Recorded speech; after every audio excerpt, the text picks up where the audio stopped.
get some retweets out on the internet before we jump into this. Find like if I start the show too early, YouTube can cut off the beginning. And we are live. Ladies and gentlemen, boys and girls, tech fans of all sorts, shapes, and sizes. Welcome to another Monday morning tech chat show on the SGGQA podcast RSS feed. This is the show where you want to get your tech week started off right. You want to spend some time digging in. I appreciate you guys if you're out there catching the show. With all of the World Cup action going on. This has been a crazy World Cup with tons of upsets. Some of the most entertaining football I think I've seen in a really long time. I see some people jumping into the live chats on YouTube and Periscope already. Ed Modlin and Farid, thank you so much for joining. Fabrizio, excellent. Nice to see you in there too. And we've got a fair number of things to talk about. I'm using this podcast to do a little catch up on a couple of news stories last week that I really. Hey there, Diana. Welcome to the show. A couple of news stories that I kind of slipped through the cracks, or at least we didn't focus on as much as we probably should have. Definitely want to do a little housekeeping, talking about some things that are going on in the channel, and then I'm also going to be spending some time sharing my thoughts in the first week of using the Blackberry Key 2, which I am much in love with this phone and BlackBerry's implementation of Farid. I'm glad you called it football. Yeah, I try to put the more ethnic spin on the football instead of football. So football's American and football is the better sport, which is loved the world over. So if you don't mind me, because I'm going to be ranty and political and soapboxy throughout a lot of this broadcast, so I might as well kick it right off with sports ball, because I don't think anyone would claim that like FIFA is squeaky clean. But looking at the NFL, I was having this conversation with my dad right before Father's Day. And being a fan of American football teams has been not as much fun recently. What with the politicizing of player protests and the NFL working really hard to obfuscate information on things like cranium injuries. It's just not a good time to be a football fan. And I've definitely taken a backseat to that. So the World Cup play has been very welcome, just to help shake things up and kind of remind us that there are other countries around the world and other sports that we could be paying attention to. But I've definitely been more amped about baseball lately than I have been football. Just really feel like American football is due a massive market correction. Okay, enough on that. We do want to get into some other tech topics here, some actual tech topics. Uruguay versus Russia 3-0. Again, some crazy action out there. The games over the weekend were mind-blowing. And even that Senegal-Japan game was pretty yoked, was pretty amped. So a couple things going on the channel. Actually, I'll go into a screen share. So I published my OnePlus 6 camera review over the... Here, I'll mute that right there. I published it over the weekend. It took me a little longer to wrap up and finish this review than I thought it would be. Kind of going on 2 weeks of shooting photo and video samples, and part of that's because OnePlus, when you get a new OnePlus phone, they're really aggressive about putting out updates. So the phone isn't ever quite as polished as you think it should be right out of the box if you're one of the first people to buy a OnePlus at launch. But then it feels really good to see those updates, like they're really taking care of you. And so while I was shooting for the OnePlus 6, I got 2 updates that actually did force me to go back and reshoot a couple samples. One of them was getting portrait mode on the selfie camera, and I hate taking selfies. So that was super frustrating. But this is now live on the Patreon. If you go to patreon.com/SomeGadgetGuy, you can check out in all of its 17 minutes of glory. We go through just about everything that you could want to go through on a smartphone camera review. It's shot consistently, so if you want, you can also go to SomeGadgetGuy.com and catch my and catch my archives. If on the right-hand side of SomeGadgetGuy.com, I can actually take you there right now. This is something I just put together a little while ago, and I'm kind of proud of this too. So if you click on this little camera reviews link on the right-hand side of SomeGadgetGuy.com, you can see how I've organized every single camera review I've ever produced dating back to the year 2012. Focusing on phones like the Lumia 900, the Galaxy Nexus, and the Galaxy Note 2. So these were early proto reviews for how I normally shoot smartphone camera content. But if you want, you can go back and see some of the testing methodology and how it's evolved over time. And then, like say you really want to see how a Microsoft Lumia 640 XL compares against an LG G7 ThinQ. A lot of the samples are very similar. A lot of the video cinematography are very similar, and you can put together your own comparisons on the different camera reviews that I've shot. So that for me was a major aspect of putting together these camera reviews, is that consistency. I really hate it when you're watching a really good tech reviewer and they get to the camera section and they're like, well, here's just a random 5 shots and a snippet of video that I shot from my front porch.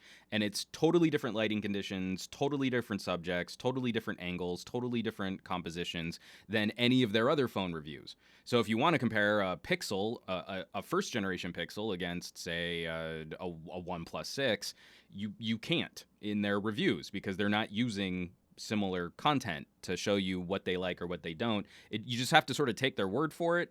And I think for a lot of reviewers, they tend to fall into that trap of the phone I like also just happens to have the camera I like. What a coinky dink. So moving forward, all of these camera reviews will be Patreon exclusives. I can't thank the community there enough. They've been very supportive. And with only a handful of subscribers on Patreon, I'm already matching what I earn on YouTube. So that's definitely going to be a community I want to continue supporting as they're supporting me, and then building relationships there and really trying to grow that audience. One of the other things that I'm starting to look into is maybe possibly doing some merch. I have some ideas for a couple simple little gimmicky things like some stickers, maybe some phone cases, and maybe even a t-shirt or a coffee mug. So I'll be giving you guys a little bit more news on that in the coming weeks, because I have a couple ideas that could be kind of fun, and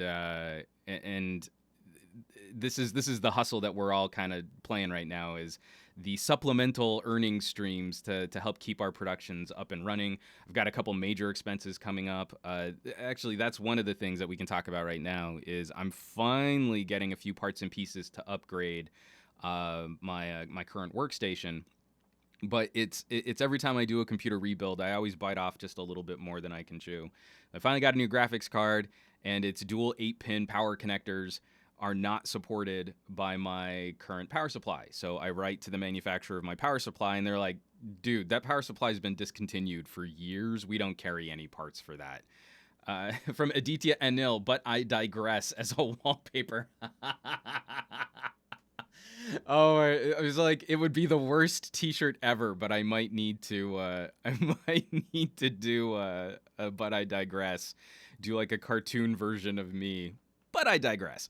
And Farid and Bear Paw, I should sell coffee. I don't want to become an MLM. I just want to have a couple techie geeky merch bits. I've already forgotten what I was talking about before, so it probably wasn't that important. But anyway, so yeah, I from Fat Produce, what GPU did you grab? I ended up getting a pretty decent deal on a 1080 Ti, an EVGA 1080 Ti FTW3.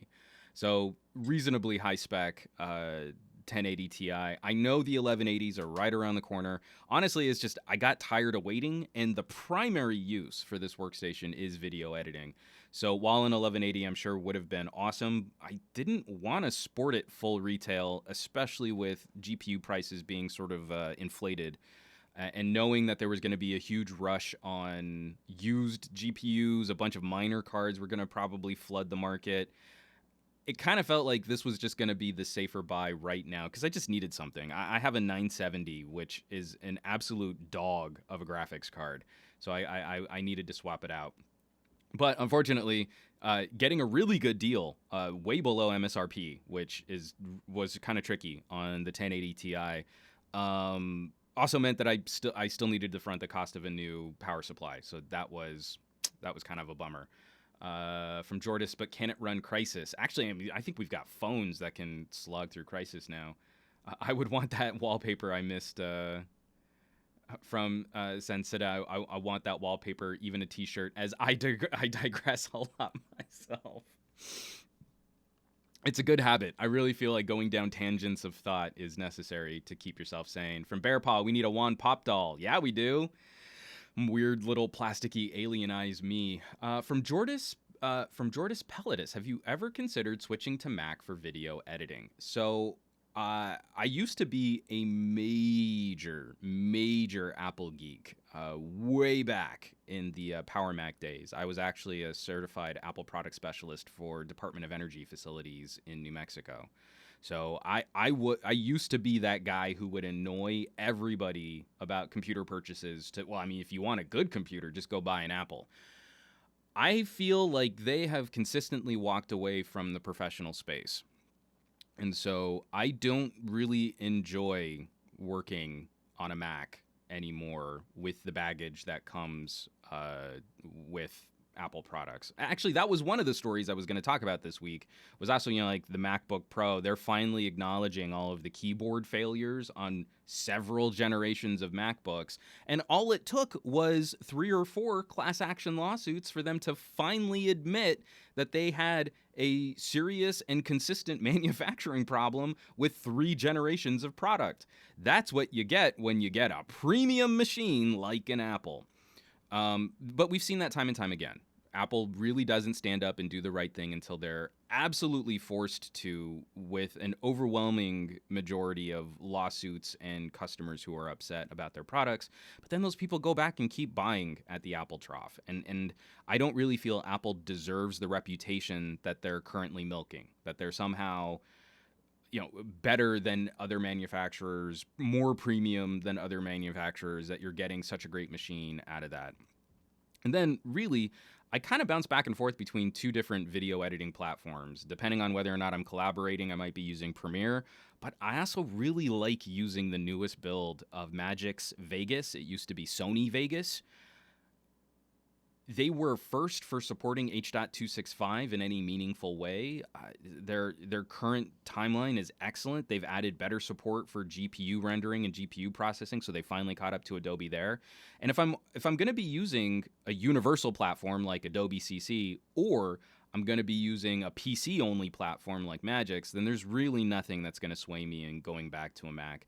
If Macs were building the kind of pro machines that I wanted to use and that I could upgrade, and that had support for real cutting edge hardware, then maybe that would be a different story. But until I see that they can come back, make a Mac Pro that doesn't suck, make a MacBook Pro that doesn't fail on numerous points, including torsion damage, stress damage, keyboard damage, or even their hinges, which snap because they weren't really true unibody construction, then I have to not support Apple with my dollars, which is kind of a bummer. From Farid, Metalback, the only bareback for t-shirt. From Fat Produce, how about Forged Battalion? I started playing it, and damn, all caps, it is fun. Thank you for keeping my stream PG, Andrew. Forged Battalion is flipping sweet, so I really do need to get after some more game streams. I did a test stream a couple days ago. You can catch it on Twitch. I even cut a highlight out doing an Android stream. Trying to figure out what I would need to better stream Android games, still have the webcam on. YouTube gaming has become a raging dumpster fire, and I can't use it reliably, so I'm trying to find better and higher quality solutions. And I was able to pull off, a 1080p 60 frame per second stream with my nice camera, keeping me in a little floating window at the top of the screen, and it worked surprisingly well doing a video out. So I think that's going to be my gig for a while. Let's see. I'm going back through. Junkie, what about all those people who paid for keyboard repairs? Will they be reimbursed? But likely not. The way that Apple tends to do a lot of these repair programs, usually if you were a first gen buy-in, like say you bought a product right at launch, you're usually going to get screwed during these replacement programs. They'll set windows and time limits on things that, well, I mean, we can't verify that it wasn't just accidental damage, not covered by any kind of warranty, that, just or damage over time because you've had the product so long. And they'll purposely push this out. This is why they wait until there's a tipping point on lawsuits, because then it's more likely that customers are probably just going to be replacing those products anyway, rather than still trying to fight years later on something which was faulty, which was damaged. I think the perfect example is the iPhone 5. The iPhone 5 had some pretty significant battery issues at launch, especially the first early batches of the iPhone 5. It took 2 years for Apple to acknowledge that, and wouldn't you know it, once they set up some kind of serial number check that you could see whether or not your phone needed to get a battery replaced, well, the iPhone 6 was right around the corner. And, well, I mean, did you still really want to stick with that old iPhone 5, or did you want to flip it and upgrade to the newest iPhone with the new form factor? So that kind of stuff really feels overly manipulative and overly exploitive to me. That's where I get really frustrated. Every single manufacturer has problems. No manufacturer is a magic unicorn pony of awesome, never have issues. Every single product that gets picked up will have a batch of that product that has some kind of defect or issue or problem. It's just, how does the company acknowledge that? How does the company respond to it? And how does the company weather that storm when it's discovered? And lately, I don't think Apple's been living up to their reputation of it just works. I still recommend their products to people if I think that that's going to be the best fit. But now I go into that conversation saying, if you have a problem, you might be left out in the cold. Sure, Macs don't get viruses, but when they do, it can take months for Apple to acknowledge the problem and put out a fix. Apple products are built to a much higher standard of quality, but when there's a problem, you can't go anywhere else. If I have a problem with Samsung, I can go to LG, I can go to Motorola, I can go to HTC, I can go to OnePlus, I can go to dozens of manufacturers and find a product of that generation which doesn't have the same defect. If you have an iPhone, over the last several generations of iPhone, you've had the same problem with potential stress damage on the logic board, but they keep recycling the same iPhone form factor. So that problem hasn't gotten fixed since the iPhone 6 was released. Is it definitely going to affect you? No. Is it statistically likely to affect you? No. But there's going to be a chunk of people out there that are affected by this, and this is a problem that Apple could have fixed with the 6S, and they've chosen not to. So it's just really frustrating getting into that kind of a conversation, getting into that kind of discussion. But I digress. Short story, incredibly long. I'm finally upgrading my GPU. and along the road, along for the ride is a new power supply. So that was a little bit more of a hit than I intended to take this month for PC parts. From Jordis Pilatus, I don't understand why most laptops to this day have crummy webcams. Even a selfie camera from a mid-range phone, I'm assuming, performs much better. Some of them out there are pretty good. I actually wasn't too disappointed in the web camera on my Razer. I think the newer one's even better. But again, I think that all kind of goes hand in hand. What are you buying your laptop for, and what tier of laptop are you buying? And that kind of influences. That's why I would say, like, looking at gaming laptops, you're more likely, even over really hardcore laptop workstations, portable workstation laptops, gaming laptops typically will push in better audio and better cameras, because they have some expectation now that if you're buying a high-end gaming laptop, you might want to be doing something like the Twitch. So that's kind of where I would look to shop if that's something that you're curious about. From Dude Mang Brozovic. Man, the way you spell out your name there, Dude Mang. What's a good video editor for Android? I kind of like Power Direct. I think you mean Power Director. Looking for something to use on my OnePlus 6 and V30. That's absolutely my pick. Use Power Director. Power Director on Android is flipping awesome. It's really great. And Tech Leathercraft in the live chat agrees with me.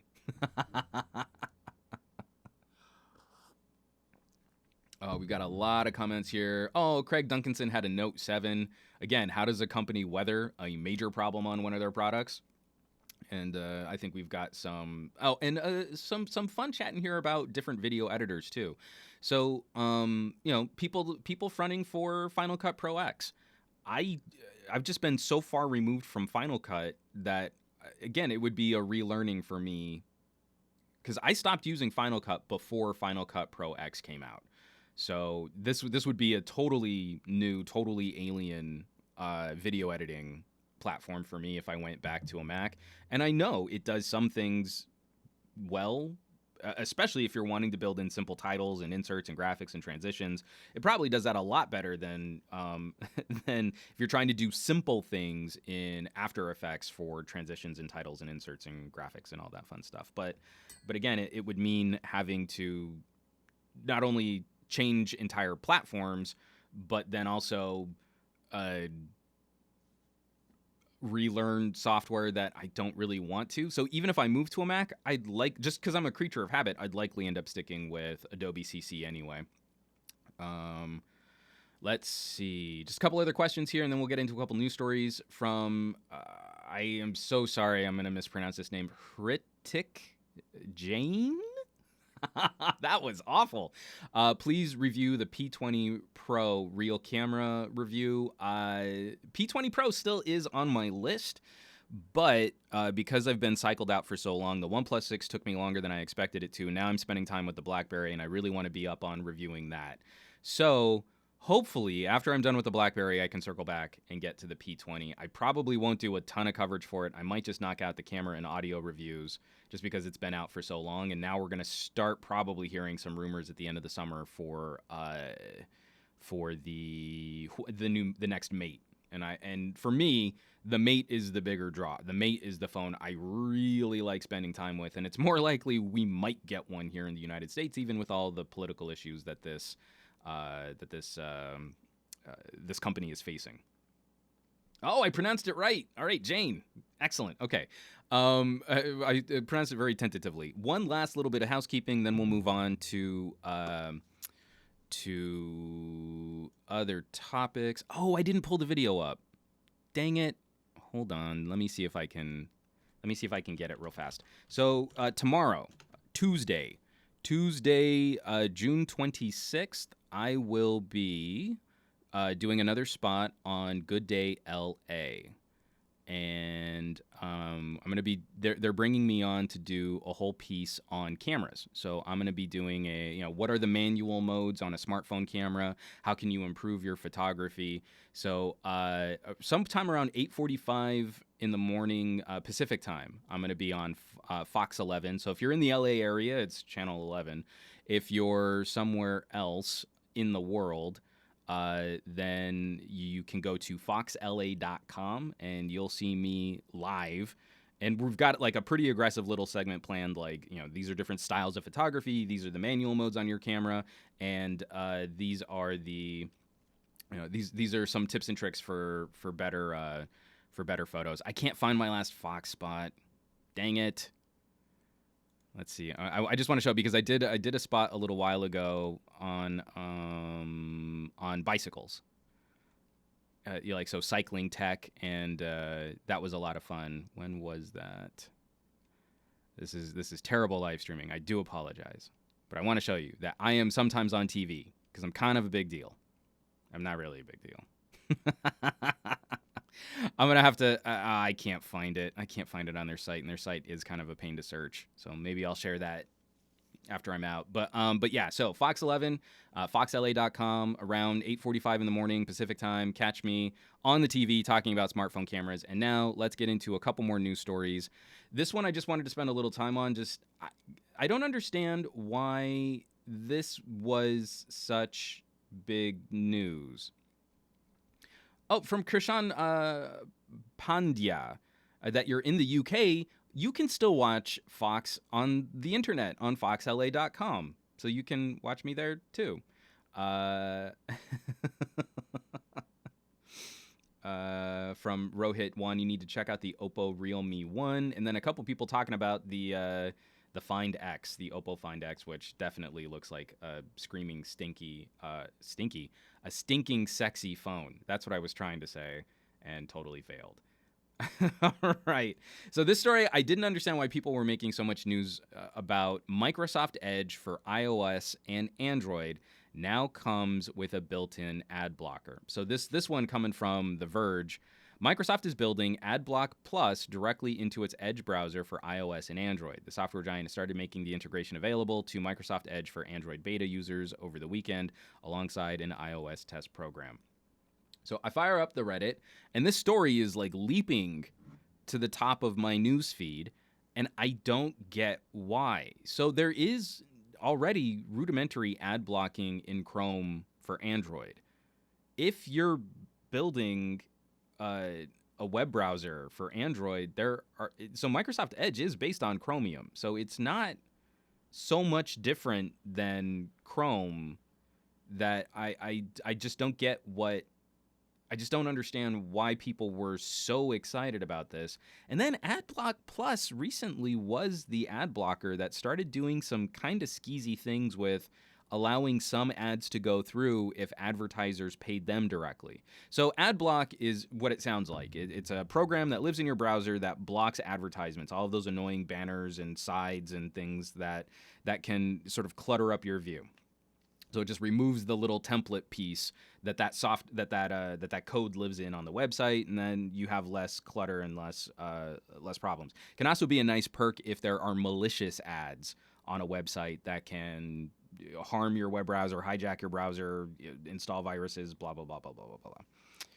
AdBlock Plus started doing this thing, and I think they backed off of it, but I honestly uninstalled it when they started doing this, and I haven't gone back because I just don't trust a company that is supposed to be about protecting your data when they start doing something like this, where if a company went to AdBlock Plus and said, hey, we have a special type of browser plugin, this is the code that we use for our advertisements, if we just give you a ton of money, can you not block our ads? And so it cut the user out of making the choice as to what they were trying to block or what content they were trying to keep out of their browser, because AdBlock would allow things through if they were getting money on the back end. I'm not okay with that. So I'm using a different AdBlock solution. It struck me as just really strange. So mobile is going to be kind of an interesting frontier to hit, because I think we're starting to walk away from every service on your phone needing to have its own touch square get app. And that makes me really happy. I'd kind of like to get back to using phones as if they were more like mini computers, because they really are. And there's no reason why we couldn't have a powerful desktop grade browser in a mobile device and kind of build the entire experience around that. You just change the metaphor. Instead of having a square to get to Twitter, it's a shortcut. And you can then drop that shortcut on your home screen just like an app shortcut anyway. So there really isn't any good reason. To continue with the current app model that we currently support. I would love to see a Chrome OS phone. I'd really like to see that. And I'm very curious to see if Microsoft can further convert Windows 10 into some kind of small screen usable form. This Project Andromeda, where it might be a dual screen tablet or something like that. That's kind of neat. But when we see all the progress being made on always connected PCs using mobile chipsets, a new Qualcomm chipset which is designed just for laptop grade devices, I think we're crossing over into that territory where I'd like to get away from Android. I'd like to see what else we can do to shake up the current market. And I think Chrome OS in many ways would actually be a better fit for how people use their devices than Android currently is, especially with Android app support. If you can support Android apps and you can have a true desktop grade browsing experience, then to me that's the best of both worlds, as opposed to the current division that we have, which is a division only because it's always been the division we've had. And I think too many companies are stuck in holding patterns. I want to see someone do something more exciting than just, well, I mean, we've got a new version of Material Design, so it's prettier. Neat. From James W. Same here. I want another mobile OS. I want some more competition because this won't get shaken up until we see someone actually start pulling some eyes alive. Some people talking about Sailfish, Frid, and Jordis. I just don't think it's got the backing or the momentum, but it looks really stinking cool. Same thing. Whatever happened to that Ubuntu phone? So I did fire up the Ubuntu. What was it on? Was it on the Galaxy Nexus way back in the day? I think that's the last time I tried using Ubuntu phone. And it was super rough when I tried it. But it was really exciting because they were starting to do things now that companies are only just starting to try and tackle. Like, it's exciting plugging in a Mate 10 Pro into my... I've got a USB-C to HDMI adapter. I can plug that directly into a screen, and then it shows up like a desktop-style operating system. And it works really well. It's super smooth. And you connect a little Bluetooth mouse. You can connect a little Bluetooth keyboard. My HDMI port has a charger on it, so I don't even need a Samsung DeX. You know, I paid $20 for an adapter that can charge my phone and screen share at the same time. And I have a computer. I can fire up Cyberlink Power Director and edit 4K videos on my 28-inch monitor, and it's really good. So I want to see more stuff like that. I want the phone to be more flexible and more powerful. And this is something we'll talk about. I got a couple questions on Twitter at the end of the podcast. We can talk about what makes for a flagship phone experience. So, yeah, Microsoft Edge on iOS and Android, built-in ad blocker, neat, but I don't get why that was so important. And it doesn't seem like anyone else really understands it either, so I'm just going to let that go. I do have a couple little political topics that we should talk about. From Florida vacation, I just watched the OnePlus 6 video. It was amazing. Well, thanks, Florida. I'm glad you enjoyed it. From Glorious LDR92, what do you think of the Asus ROG phone with the dock for a phone as a computer replacement? I think it's getting really close. So if you catch my YouTube channel, and I apologize for people who have listened to my podcast consistently because I've plugged this before.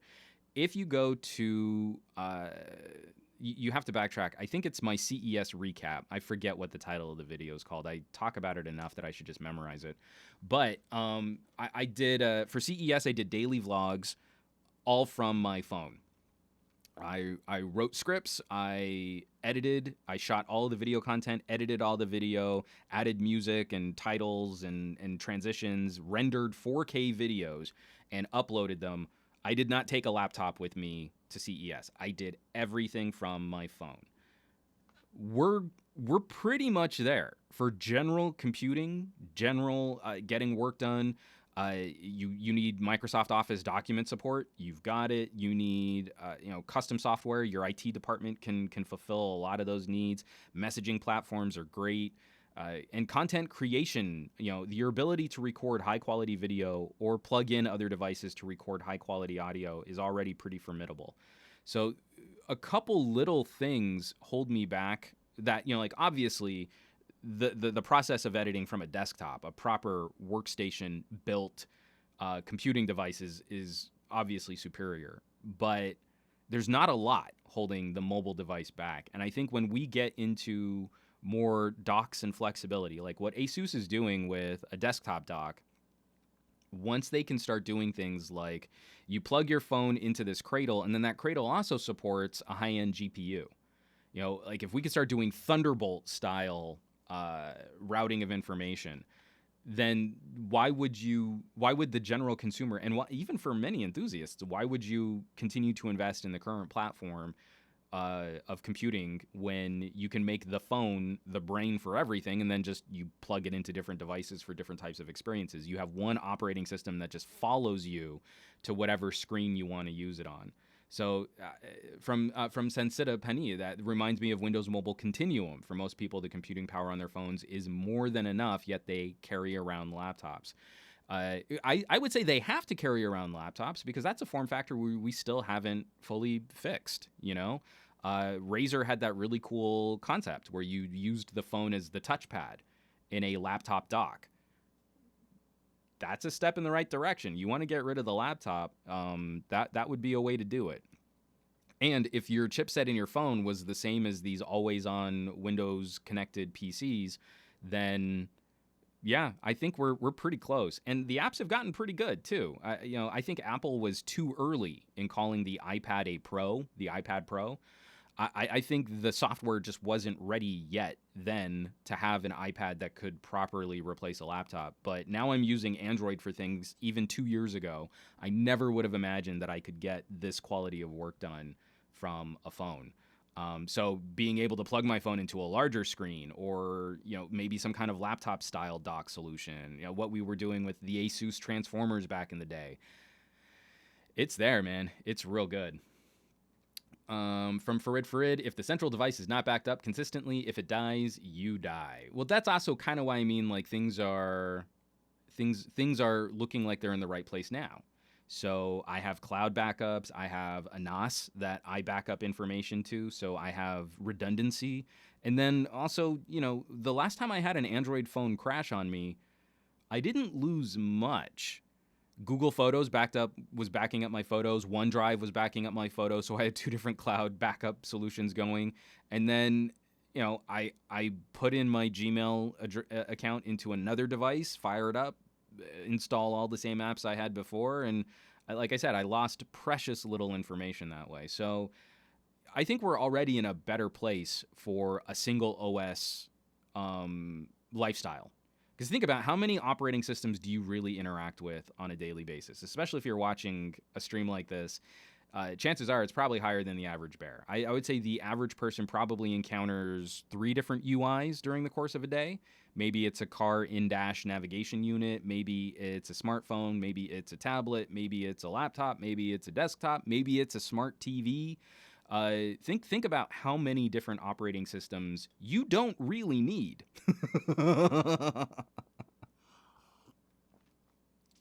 Okay. All right, so this is I got to get political for 2 stories here. I apologize. These are both coming from Tech Dirt on net neutrality. The first one was just annoying. Again, the current regime at the FCC is just really irritating. And so this is Ajit Pai now trying to pretend that everybody supported net neutrality. And again, he's trotting out the same old tired talking points under the auspices of, if you repeat a lie enough, it becomes truth. But I'm glad that there's still been pushback on these claims, and it at least forces him to dance, because he's super annoying when it comes to this kind of stuff. And net neutrality, especially that net neutrality has been properly repealed, and we don't see the House vote anytime soon changing that. I think we're in for some pretty dark days when it comes to consumers getting fair pricing on internet connections and content not being throttled. So this is a snippet of an interview with Marketplace. Pai doubled down on repeated falsehoods. So Marketplace, quote, "This is not a popular decision. Millions of people have written in opposition to it. Public opinion polling shows most Americans favor net neutrality and not your open internet rule. And I wonder why you're doing this then. If public opinion is against you, what are you doing?" Pai's response: "First of all, public opinion is not against us. If you look at some of the polls." Marketplace: "No, it is, sir. Come on." Well, from Pai, "If you look at some of the polling, if you dig down and see how these polls were constructed, it was clearly designed to reach a particular result. But even beyond that," then Marketplace responds, "It's not just one, there are many surveys." And then Pai just sort of evades. "The FCC's job is not to put a finger in the wind and decide which way the winds are blowing. It's to look at the facts and make a sober judgment based on what the law is." That's actually not. So the FCC is a public institution that regulates public infrastructure. So it kind of is their job to put a finger in the air. Unfortunately, the finger in the air, he's not wrong in this regard, is that this country elected Trump. So this is Trump's policy. This is what we get for him being in office, for him having been elected.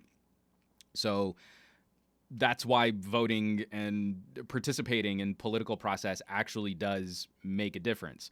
Because and I've mentioned this before, I want to say that the highest I've seen so I'm cherry picking here, but the highest poll I've seen put conservatives somewhere around 80% in favor of net neutrality. If you're an actual cloth coat conservative, if you actually care about fiscal responsibility and all that stuff that the GOP used to say they cared about, then you would be in favor of net neutrality. That you would be in favor of light touch regulation that keeps markets in check, because that's how you actually foster free, fair, and open competition, as opposed to rigging the game for companies that are already way ahead and are already winning. And it's been pretty clear that along voting lines, this is one of those areas where politicians are significantly different at the federal level. I'm about to get to a California story because I'm really pissed off about this. That's a pretty clear voting record when we look at GOP votes almost 100% against having some kind of light touch regulation for something which is way more important than just the telephone. So if you look at telephone regulations, Title II makes a lot of sense for the internet because we use it a lot more than we use the phone app on our phones. And then, that's going to get really gross here coming up, especially in light of the second story that I've got. So I was really excited when California and New York started writing state legislation to entrench net neutrality at the state level. And for California, that was Bill SB 822. SB 822 was going to be epic, because in light of the FCC killing the OIO, the Open Internet Order, the Title II regulation that they managed to vote in under the Obama administration, 822 was going to be even stricter than what the federal government was going to do. And that was going to be sort of the perfect comeuppance. It's like, if you're going to get rid of net neutrality on the federal level, if you're going to lobby and you're going to put all this pressure on our regulatory agencies to not regulate what they're supposed to be regulating, then the states could come in and say, well, then we want something even harder than what you're going to do, than what we would have had at the federal level. And it would have been a nice little succession where every single time, like Verizon has gotten involved and sued the federal government over the original OIO, then the FCC came back with something even stricter against telecoms and ISPs. Unfortunately, those plans got completely unraveled in California, and a Democrat sold us out. I'm so pissed off. So, California's law would have severely hampered AT&T's dreams of dominating the streaming video and ad wars to come. This is, of course, following AT&T spending billions on Time Warner and a ton of content. This is courtesy of TechDirt.com. The company managed to convince California Assemblyman Miguel Santiago to introduce a series of last-minute, secretive Tuesday night amendments to SB 822 that were then voted on without debate during a Wednesday morning hearing. The committee led by Assemblyman Miguel Santiago, a Democrat out of Los Angeles, issued amendments to the bill late Tuesday night. Among its recommendations were to permit a controversial internet service provider practice called zero rating, where some websites and apps don't count against a customer's data allotment. Opponents view zero rating as a backdoor way of discriminating against online services that don't strike free data deals with broadband and wireless companies.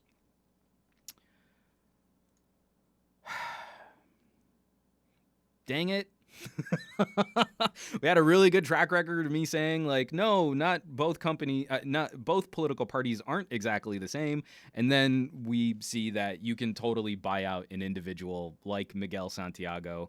I'm going to be having conversations with some of my local friends here in Los Angeles about what we can do to support. He is up for re-election, and he is running against another Democrat who's younger and savvier and a lot.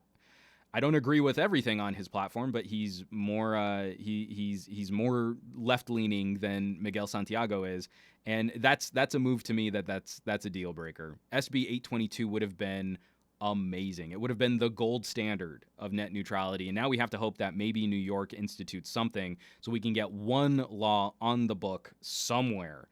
that would be a good way to fight this. Gutting something like zero rating, and then also some of there was also some language in SB 822 about interconnection fees and blocking and throttling. So there's a whole network. You have something on one server, it needs to get to another server, and then eventually onto a customer's computer. There are all these different little routes that data can take to get from point A to point B, and interconnection is another hotly debated issue that's way over the top of most consumers' heads when we talk about net neutrality, but will be a major factor in how this policy is implemented. A perfect example was before net neutrality was voted in place, ISPs were trying to negotiate different tiers of interconnection fees for services like Netflix.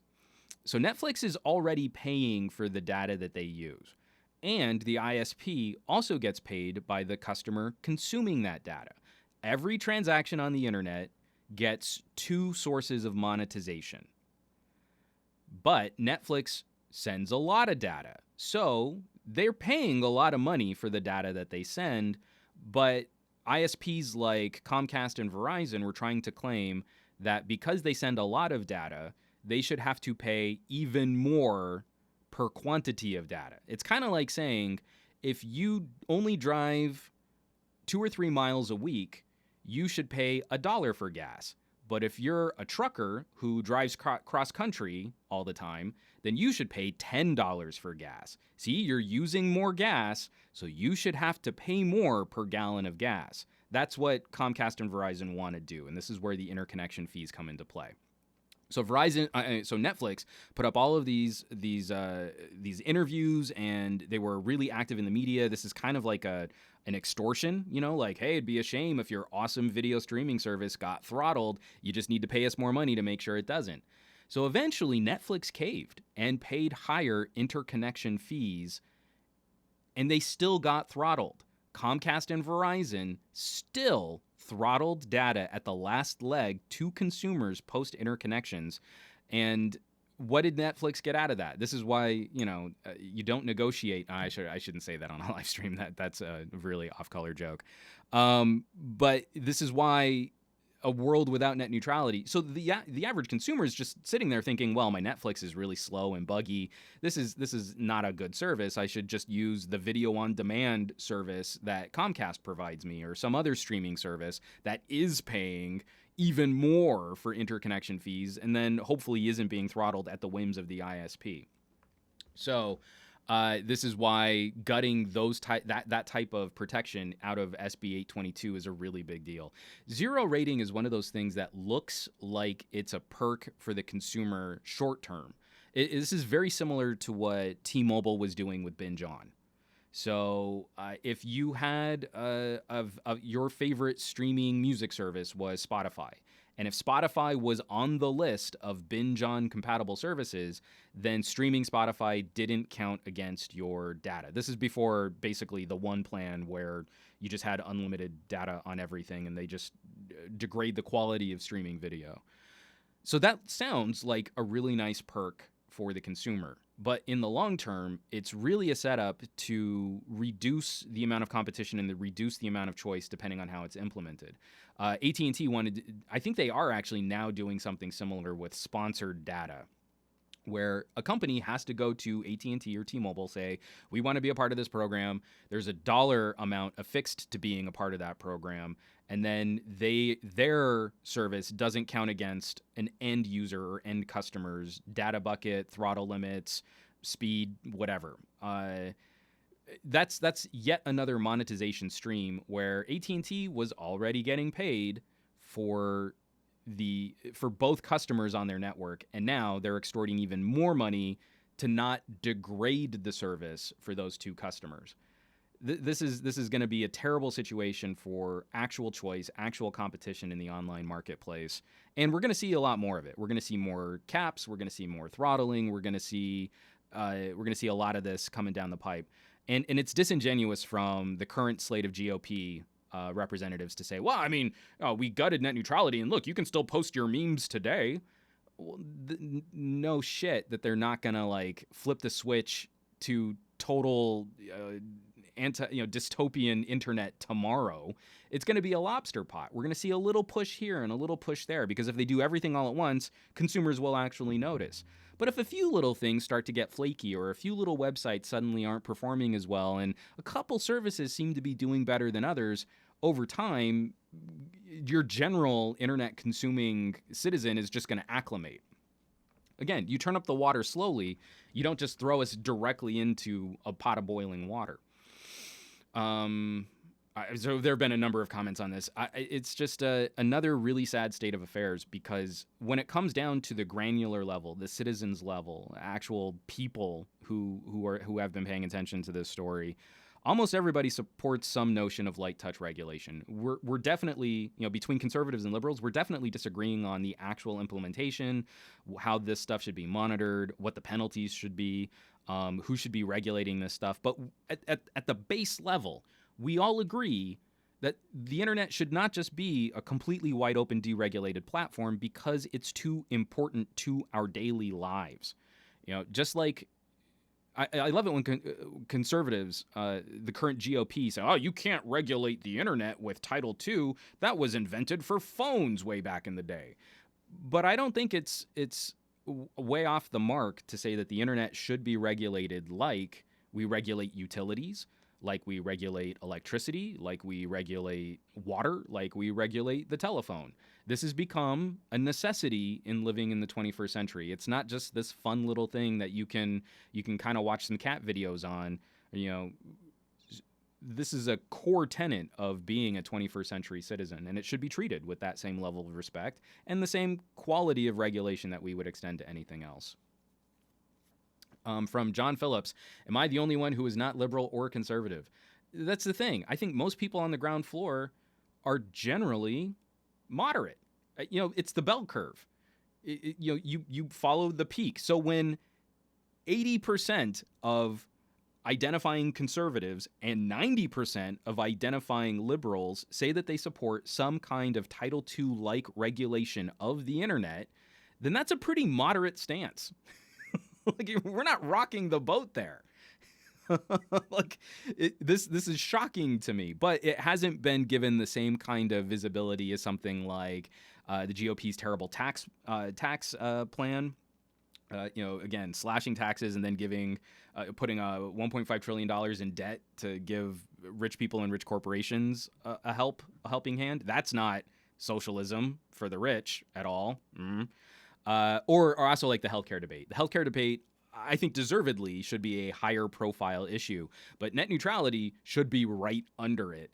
And unfortunately, I think our media outlets do a terrible job of covering that kind of discussion. From Renato Laporte, they failed to forbid the music streaming 0 rating from T-Mobile in the Netherlands because T-Mobile promised that every service that fills a form can be part of that program. That was generally the solution here in the United States, but it picked up enough bad press that I think that's really what shifted T-Mobile's perspective here to making more of their plans just vaguely unlimited.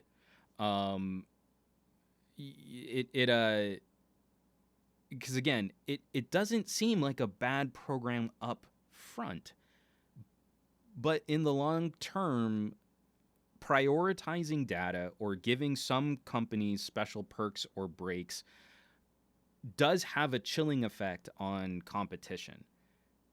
It's not much of a barrier at the start to say, okay, well, all you need to do is fill out this form and then you'll be considered as part of this program. T-Mobile would still have to certify and verify every company that submitted for that program. And after a time, what's to say that T-Mobile continues in perpetuity, forever, to keep the same process in place? A few laws change and a few winds shift direction, and then T-Mobile is under no obligation to continue doing business that way. It's really better just to upfront say, if you charge per megabyte or you charge per gigabyte, everything counts against it. I know that kind of sucks, but we're grown-ups, and this is how we keep a fair and level playing field. If you want to support with your dollars and go to a carrier that has unlimited data, go with God. Dos vidania. Whatever saying. Vaya con Dios. Godspeed. It's it's really something that I wish we could get more people talking about in a meaningful way, because we took a pretty big hit. Net neutrality was 10 years in the courts, 10 years of actual abuses from ISPs and carriers, 10 years of AT&T and Verizon making Asus and halting progress on Google Wallet so that Apple Pay became the winner in the mobile payment space. 10 years of multiple carriers and ISPs throttling game streaming. Spectrum is still in litigation today over Time Warner throttling gaming connections on the East Coast. 10 years of paid prioritizations, 10 years of messing with services like Netflix and YouTube. And then we finally got it into law. It was on the books for a year. It hadn't fully been implemented because this type of regulatory action takes time for a tiny underfunded agency to really get up in gear. And then now it's gutted. So it's going to be, again, the pendulum swing on this is going to be another horrific fight fraught with this type of nonsense, buying off politicians, influencing politicians, and figures like EditPie cloudying up, murkying up the waters with misinformation as to what's really going on. And it takes so much more effort to correct that kind of BS than it does to put that BS out in the first place. So those of us who are more techie inclined, we've got to be the resources in our circles of family and friends. We've got to be polite and funny and nice and open to conversations. And we've got to have our talking points in gear. So many conservative family members, I can always somewhat reach them on an issue of fairness. It's not fair. This, if you care about business, if you care about making money, if you care about the American dream, then this is something that stands in opposition to all of that. And we keep fighting that fight person by person, day by day. From Goran Petrovic, do you speak Russian? Not really. I cribbed a lot. I was doing a series of projects years ago for a Russian chocolatier. And so I kind of had this little pigeon Russian that I could direct Russian talent. And none of it really stuck. I don't even know that I've got the pronunciation right anymore, but the slogan was Být sladkým, Být sladkým, which is basically be sweet. And that's all I remember. For, again, weeks of studying, I actually got to a point where I could, smile faster, slower, closer, farther away, just very, very basic directions that I could throw out in Russian. But then it's all gone. I don't have any retention unless I'm using it every single day. Some other people just talking about, having conversations with people. Jordis, the average person won't care until it's too late. I think we can make them care. I think we've shown that we can. It's not hard to drive some outrage traffic. And John Oliver on the regular can do that. But it is something that we have to keep putting some consistent pressure on. This has not gone away, and it is getting worse. Let's wrap up the news with just one little lighthearted story. Again, for all of the political doom and gloom in the world right now, we can be crazy excited about the potential return of Patrick Stewart, Sir Patrick Stewart, in talks to return to Star Trek as Captain Jean-Luc Picard. So this is coming from The Mirror, mirror.co.uk. Patrick Stewart may be beamed back for another Star Trek series. At 77, he's close to securing a deal to return as Captain Jean-Luc Picard for a reboot of the Generation series. The star is keen to reprise his most famous part, and deals are close to being struck, says a TV source. CBS is working on projects to expand their Trekkie universe after the mammoth success of the Star Trek Discovery series on Netflix. Obviously not on Netflix in the United States, but on Netflix in the UK. From Mary P., beam me up, Scotty. I agree. Pat Stew coming back as Captain Picard would almost make everything in life right again. I would love it. I just any from Aditya Anil, the dude who voiced the poop emoji in the Emoji Movie. Yes, the very same. From Farid, Mr. Mobile's going to be screaming off his lungs for this. From Muhammad Islam, the best captain ever. Fat Produce, Star Trek, The Search for Geritol. Really? Andrew throwing some shade. Oh, I see. I thought you would have been more excited about this, Fat Produce. Fat Produce and I are major Star Trek BFFs. So I was kind of surprised because we also recently covered a Star Trek novel on the Geek Book Club, Star Trek The Next Generation Vendetta, which was an excellent what-if story about the Borg. So, yeah, I could be crazy excited about this. I'm a little concerned about Reboot because now Star Trek has gotten so jacked up. What timeline, what universe, who's going to be in charge of the production? There's still the awkward split between, the original core timeline, the J.J. Abrams timeline, the Discovery timeline. A lot of questions here would make me very anxious about returning to the Next Generation cast and crew. But then also, it wouldn't be next gen. I mean, Patrick Stewart is enough to make me watch, but it wouldn't be fulfilling. It wouldn't be next gen if we also didn't have some kind of return of the supporting cast. Again, this was such a great ensemble. It wasn't the Captain Picard show. We'd want to know what Geordi's up to. We'd want to know what's Worf doing. Riker would Jonathan Frakes and Marina Sirtis, I can never pronounce her name, want to come back and reprise their roles of Riker and Troy. So much of that would also have to be addressed or would have to come together in some way, because Star Trek is all about community and teamwork and working together and solving problems. But if you got Patrick Stewart, that would be a huge get right from the beginning to get more people interested in the project. And obviously with headlines like these, people would be pretty stoked about that too. So I do want to spend a little time talking about the Blackberry Key 2 because I've already started writing my script for the full review. And I think the title, I can turn down the screen brightness just a little here. I think the title for my review of the Blackberry Key 2 will be Blackberry Key 2 Review, the best phone, all in capitals, of 2018. I have been loving this device. I have been adoring this phone. It's got a few really annoying little quirks, but on the whole, this has been a phenomenal performer, addressing many of the concerns that I had with the original, the Key 1, and bringing better performance with similar battery life to the equation. Let me move it right here closer to my face. Am I even in focus? Did I not focus my camera before I did the live stream? So, I'm judging this phone on its own merits. I don't believe that this is just whether or not we're doing the nostalgia thing.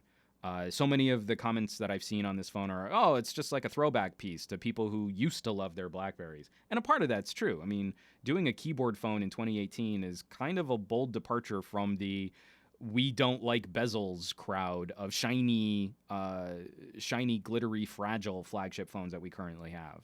So already, it only took me a couple days to get back into the flow. I mean, because I've been off and on with my Key 1. It only took me a couple days to get back in the flow of using keyboard as my main daily driver. I like this a lot better for longer form messages.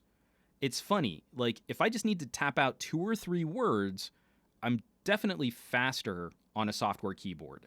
But the second I get into replying to an email or expanding on a topic, writing a little bit more, I find to get into the flow of using the hardware keyboard, getting that tactile feedback, and I'm making way fewer mistakes.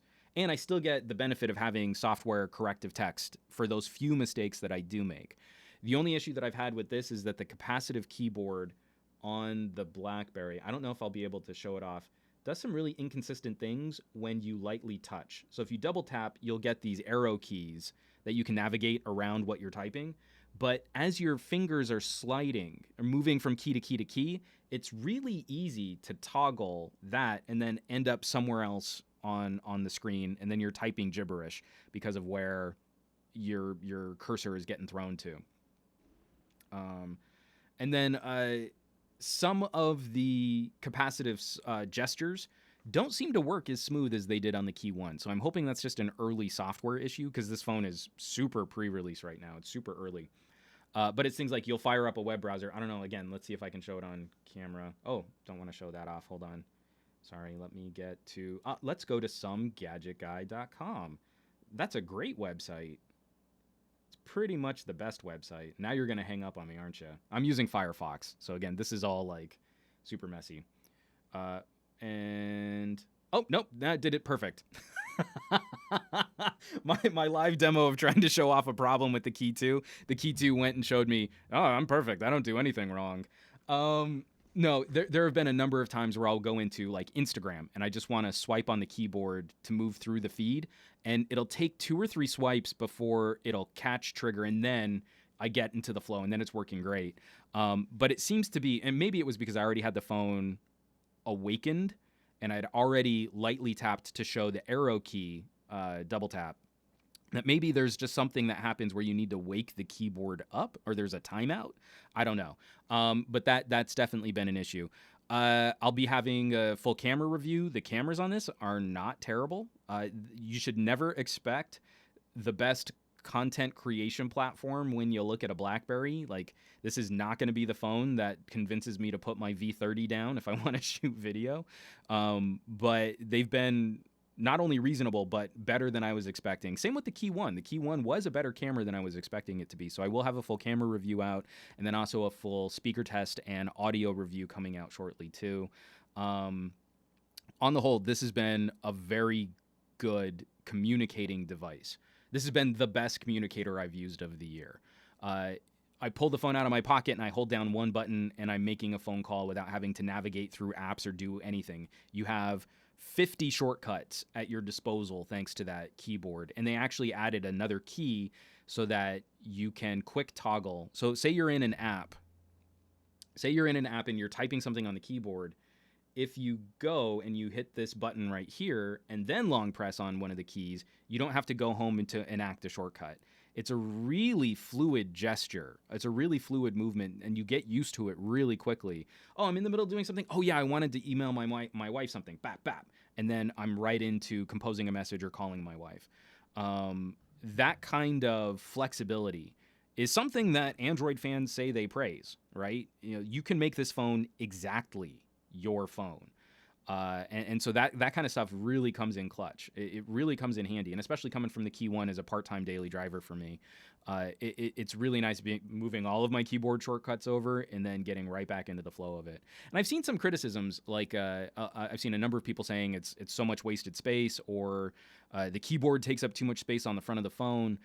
But I like having the exact same phone screen view regardless of whether or not the keyboard is in use. So it's just a different metaphor for using a mobile device. If I'm using, I mean, this is nice when you've got, do I have one of these on? Like, my OnePlus is not on, and my V30 is too far away. Okay.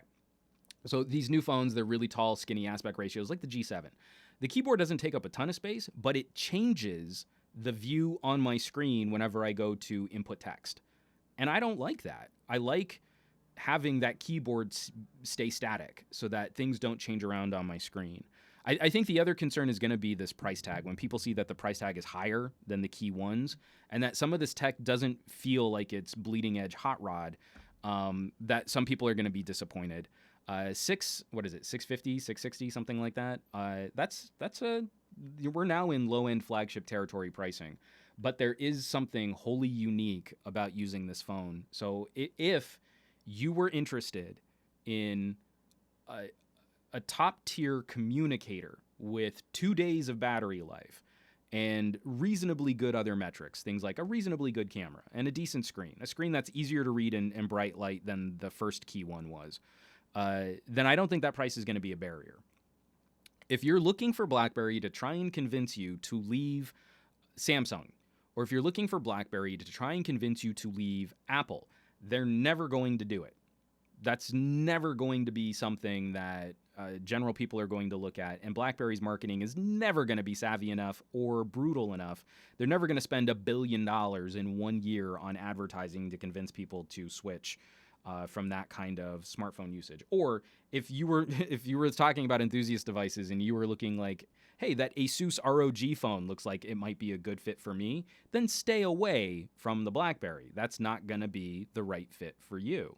But I know so many people in my circles of family and friends who, if they could get over the first week, because that's also what's going to hold BlackBerry back, getting used to a hardware keyboard takes more than a day.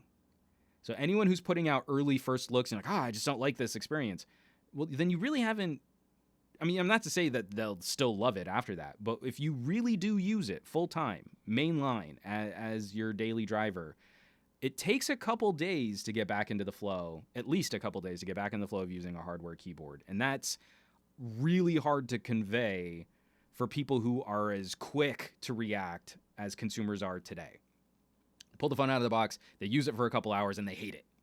Well, that first impression is going to stick for a really long time. You'd have to force them. Instead, they're more likely to go, well, I used it in the store, and I pushed a couple buttons, and I didn't like it, so I'm just going to stick with my Galaxy. That's going to be a tough uphill climb. That's going to be a tough fight. So we'll have to see. I don't know that BlackBerry is gonna move the needle significantly on the Key 2. But what I'm really excited about is if they can keep iterating, then I think BlackBerry stands a chance at making a comeback by Key 3. It's always my hypothesis.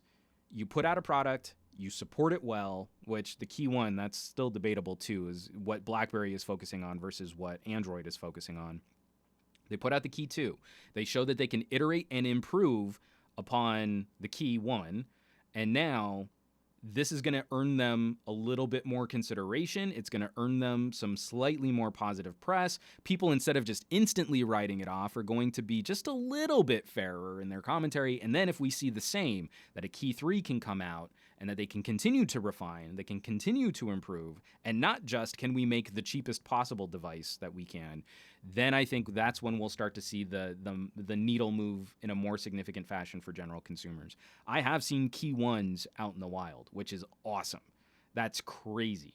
So I'm hoping that we'll see the same kind of casual peripheral interest for the Key 2. And then once that's built on in a more meaningful fashion, then I think that they'll have a good base to move on for Key 3. So from Craig Duncanson, there is something so satisfying having a clicky keyboard. If they upped the processor, relaunched the Priv as a high-end phone, I'd have a go. I'll be curious to see if they ever try that experiment again. Really, there's not a whole lot. If you were really looking at the Key 2 for what it offers, there's not a whole lot that you have to sacrifice from a higher tiered, a higher spec phone. Again, what are you doing on your phone that requires something more powerful than a Qualcomm 660? The 660 is generally in the ballpark of a Qualcomm 820, but because of the different types of cores used, it's an octa-core versus the quad-core that the 820 was, I think you can actually get better battery performance out of the 660. So, were you wanting to play super aggressive graphics-intense games? Well, then you're definitely not going to want a Key 2. One, because the display is a 3:2 aspect ratio, and two, you'd have to play the game by reaching around the keyboard. So if that's not on your list, there's really nothing holding you back with Qualcomm 820 tier performance. Like, that's still overkill for what a lot of people need to get done during the day. So, so that again, it's kind of, if we're really being fair, if we're really saying like this is what the product is designed to do, why would you take a monster truck and then try and take it on an F1 track? Like, you wouldn't make that comparison. Like, oh, I totally can't drive a Prius because I need to haul tons of cinder blocks. Well, duh. From Steve DeRoche.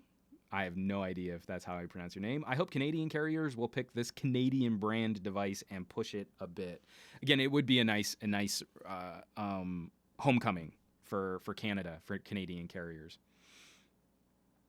From Sean Vega Velez, people complain about performance because they download too many apps. I mean, to be fair, software does move on you. new builds of operating systems, more graphic intense UIs for individual apps. I mean, yeah, over time, most devices slow down. If you have a Qualcomm 845, it will probably age better than if you have a Qualcomm 660. But I'm looking at this BlackBerry and what I would really depend on this phone for.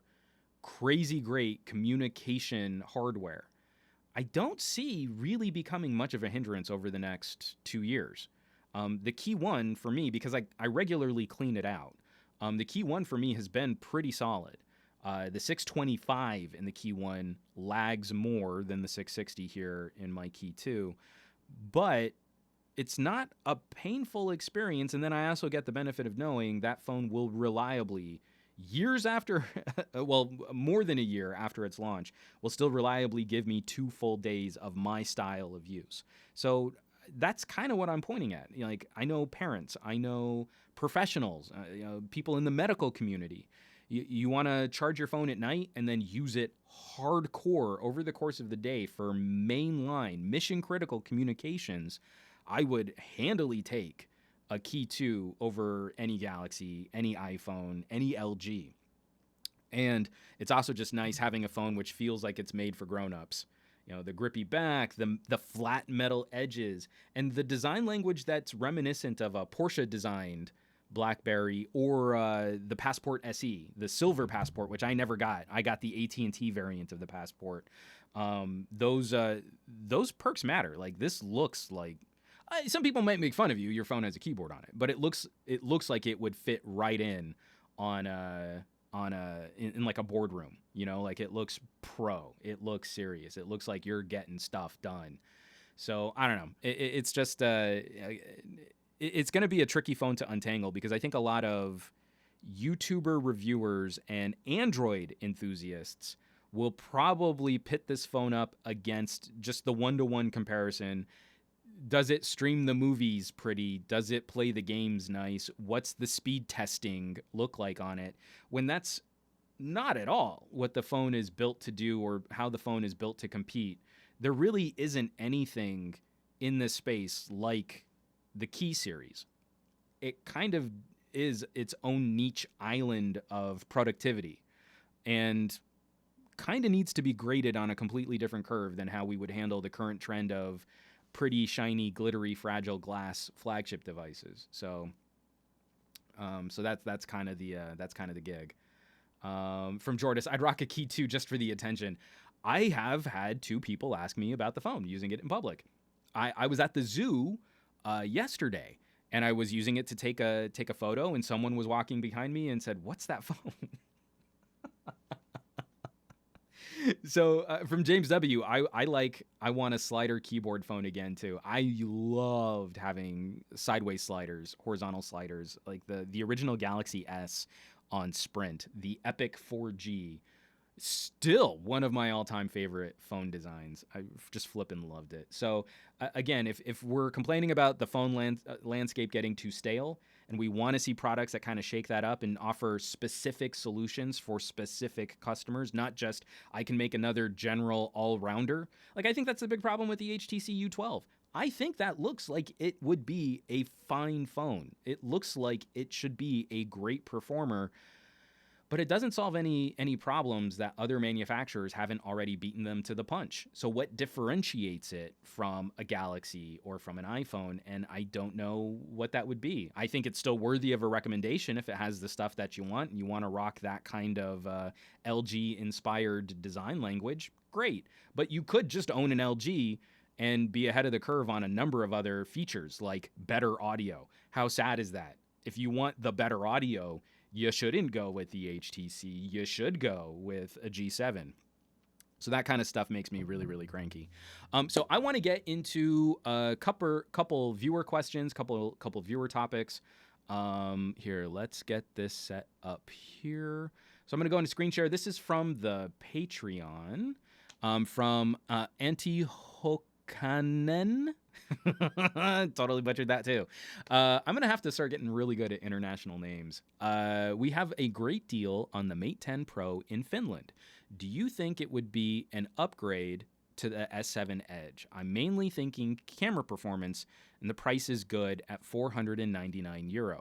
I was thinking about the P20 Pro, which is €849. So, Mate 10 Pro, I very much enjoy my Mate 10 Pro. The S7 Edge is probably getting a little long in the tooth. You know, it's 2 generations out. We're now into the S9 territory. The only thing that would make me a little concerned, if you were already looking at a P20 Pro, which is, what is that? €350 more expensive than the Mate 10 Pro. I'm still of the mind that it might be worth waiting to see what the next Mate brings to the table. I don't think you would be so far out, at least until we get some more of the rumors and stuff. Because what I would imagine is the next Mate, the Mate 11, should hopefully bring a chipset refresh and the same camera tech that the P20 Pro has. That's what I'm hoping to see on the next Mate. Maybe even a higher resolution display, but that doesn't seem to be anything that the Chinese manufacturers are too concerned about, giving us higher resolution screens. So pricing would possibly fall even more on a Mate 10 once the next Mate is at least leaked or announced, and you'd still be in P20 performance territory because it would be the same. The Kirin 970 is in the Mate 10, and the Kirin 970 is also in the P20. The only thing that would be a bigger deciding factor is whether or not you were so concerned about the camera performance that you really wanted that super large camera sensor from the P20 Pro. If that's what you want, then I think you've got to front the cost for the Pro, for the P20. Because you're not going to get that in the Mate 10. The Mate 10 is a very good camera. I like using the Mate 10 camera a lot. It's still, I think, one of the best photography solutions available.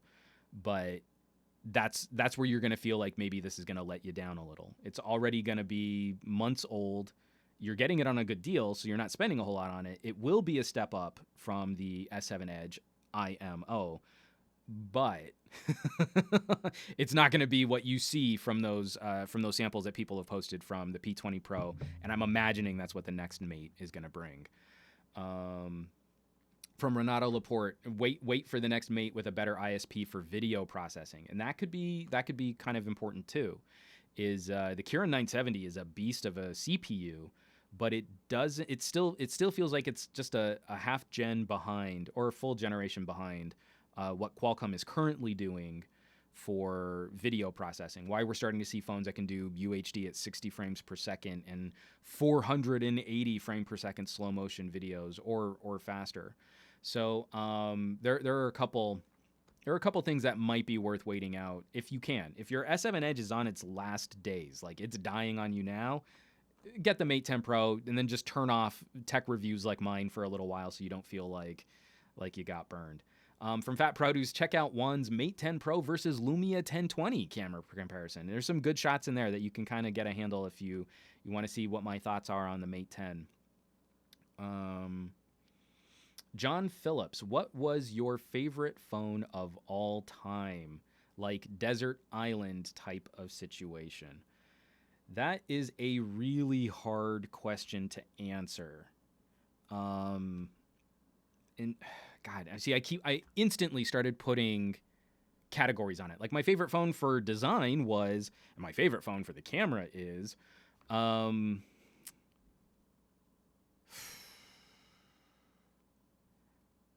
so I'll stick with just best built. I still think the Galaxy Note 4 is the best built flagship phone of all time. It's a phone made for grown-ups. You have the ability to swap out a user replaceable battery, had top tier specs that are still like mid-ranger competitive today, was the first to not only have UHD video, but also UHD video with an optically image stabilized lens and a slightly larger camera sensor. The stylus was phenomenally well implemented in that generation of software. Like it became more of a of a refined product than we saw from the Note 2 or the Note 3. It wasn't just an outlandish statement. It felt like a fully polished, presentable device.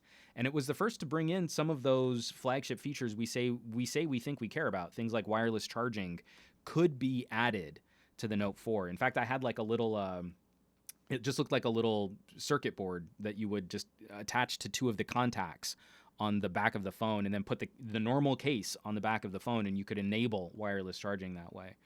So I would say that the Note 4 showed us how well a company could iterate in 1 year. So from the Note 3 to the Note 4, I felt like that was huge progress.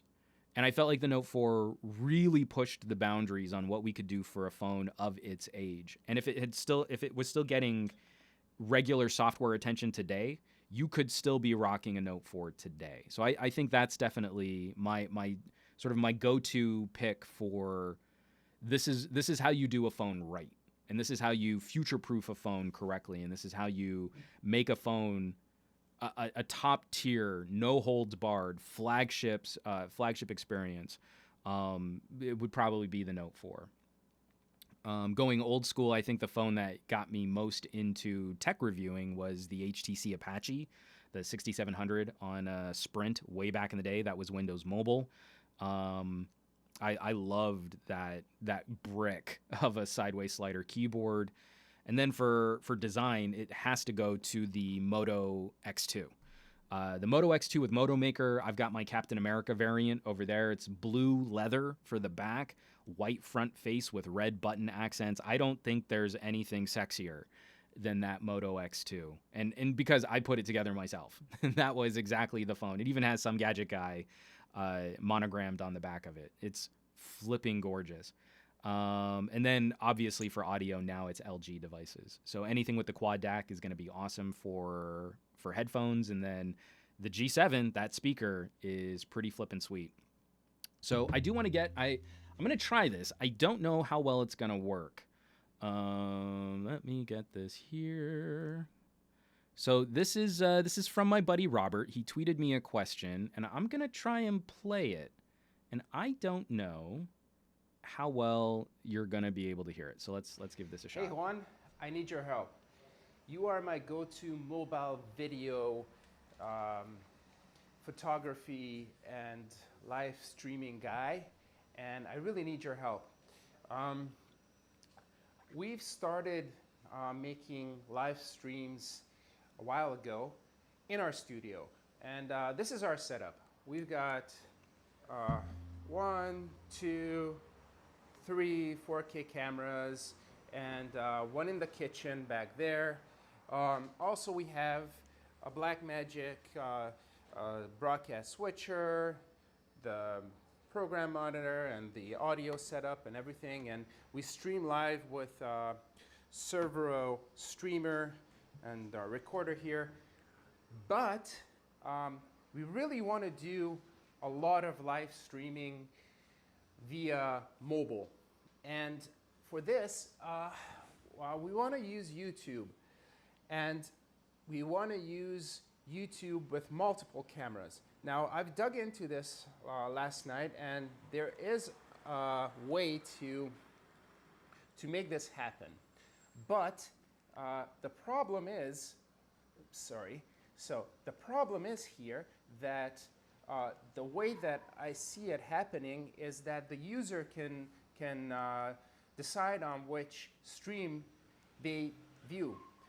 Now, I'd like to have an edited program stream, as they say it in the broadcast business, going out to the user. So several cameras, several streams into one main program stream, and I want that edited. Is there a way to do that via mobile or via a lot of mobile devices and maybe one laptop without the need for extra software? But if there's software, something light, something easy to manage. So I need your help in this. I hope I wasn't long, and I hope I didn't bore you. Maybe this deserves a video. Yeah. All right, Robert, plug in whether or not it deserves a video. You're on the video now. So, that's a really great question, and I've gotten it a couple times, uh, but it's super tough right now because we're trying to push. Like I was saying at the top of this, closer to the beginning of this podcast, we're trying to push these sort of consumery devices into more mainstream and production grade use.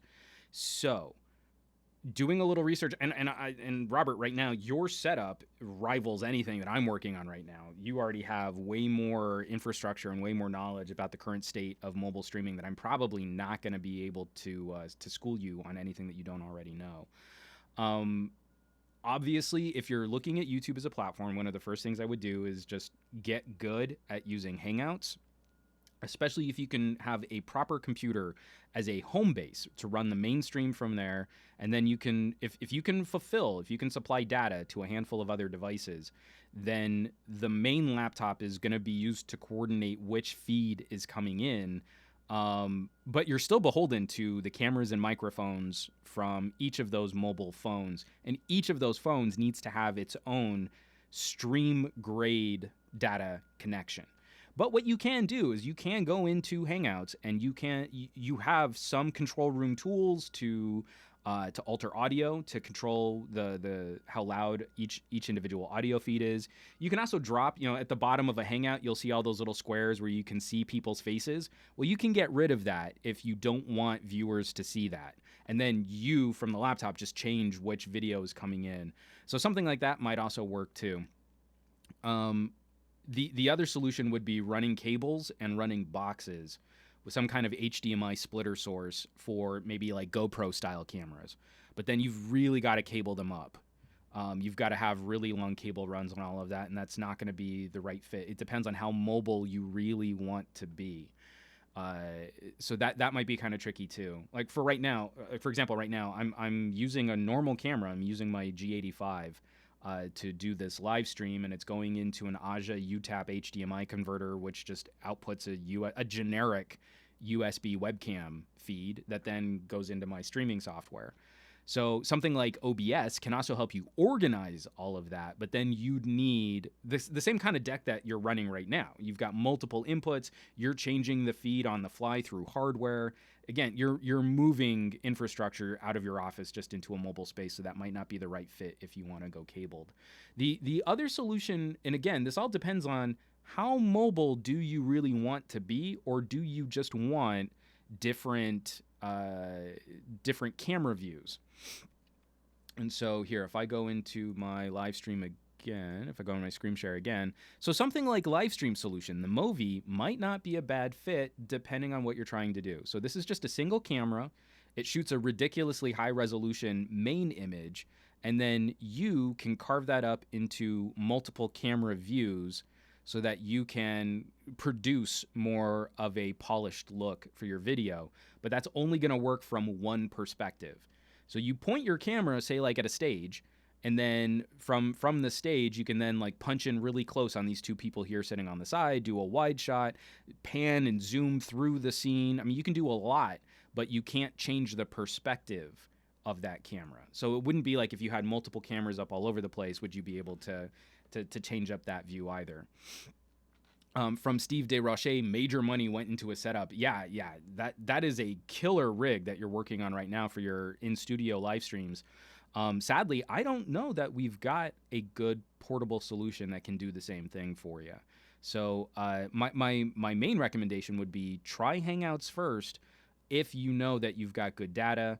Then if you're trying to tackle a lot of projects that require you to be that flexible, that mobile, you might just want to look at the cabling and camera solution for hardwiring all of this stuff in there. And again, just like any other situation, hardwiring that stuff is going to be more consistent than going wireless. You never know. You can never trust. Will you run into interference? Will so many people be trying to broadcast or live stream or, use social media that you won't have good data? I've given up trying to do live streams from show floors.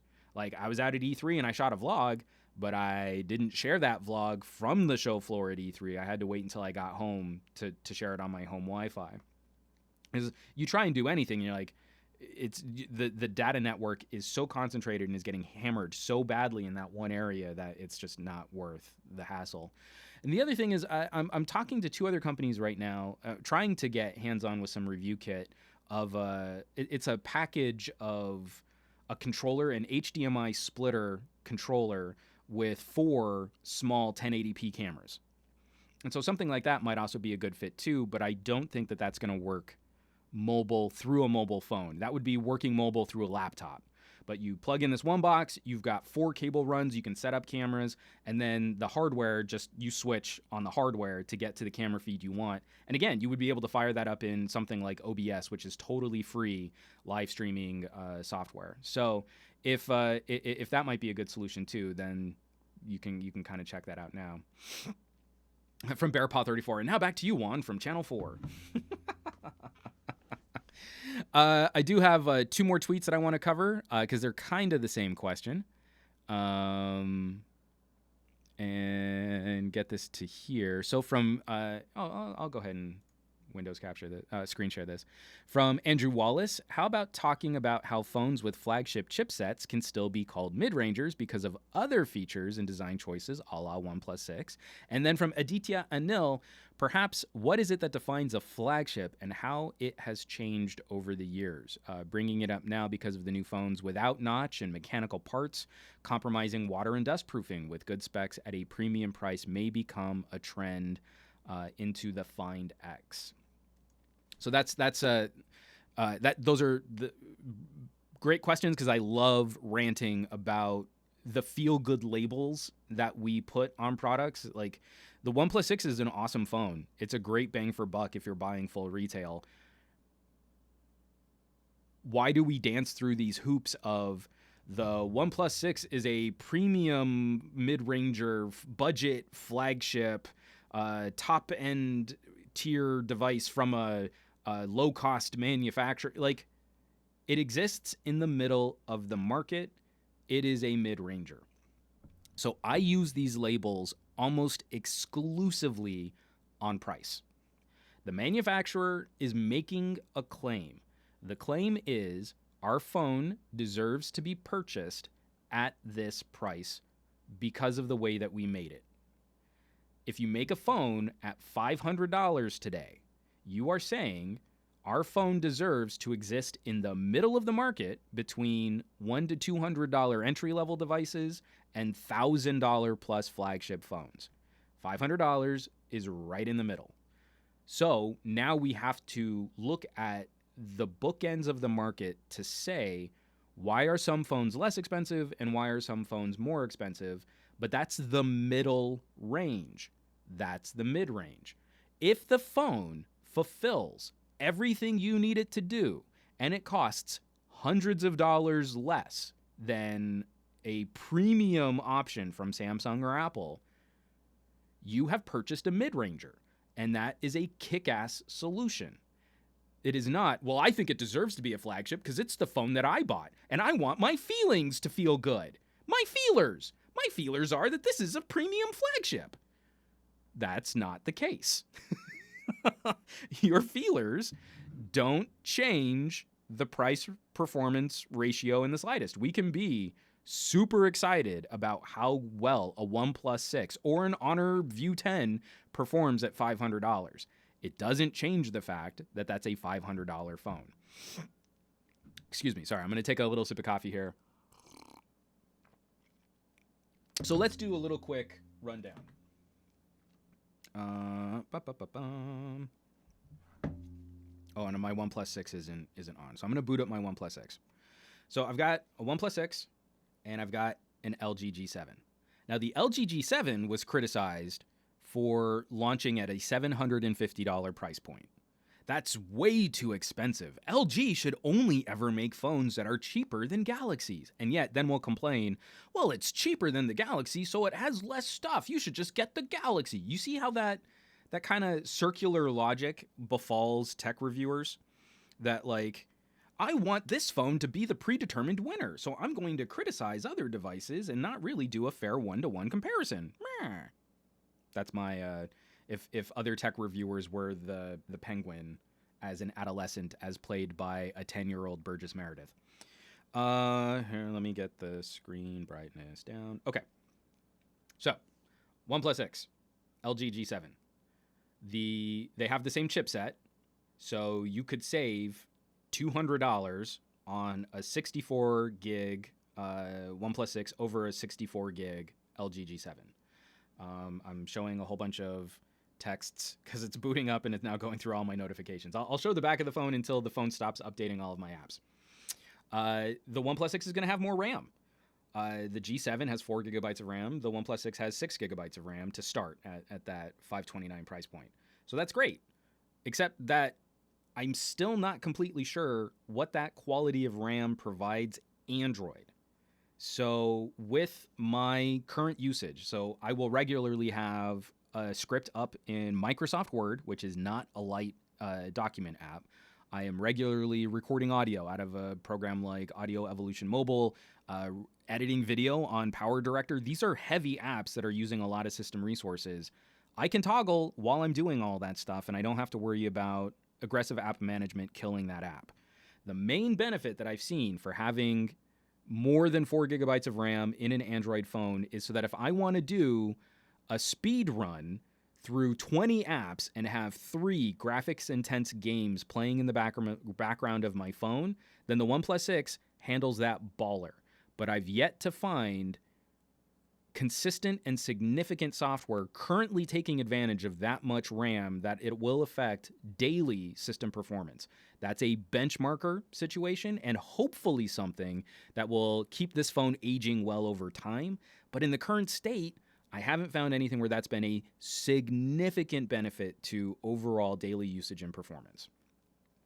But then we get into some of the other differences. So LG G7, brighter screen and a higher resolution display.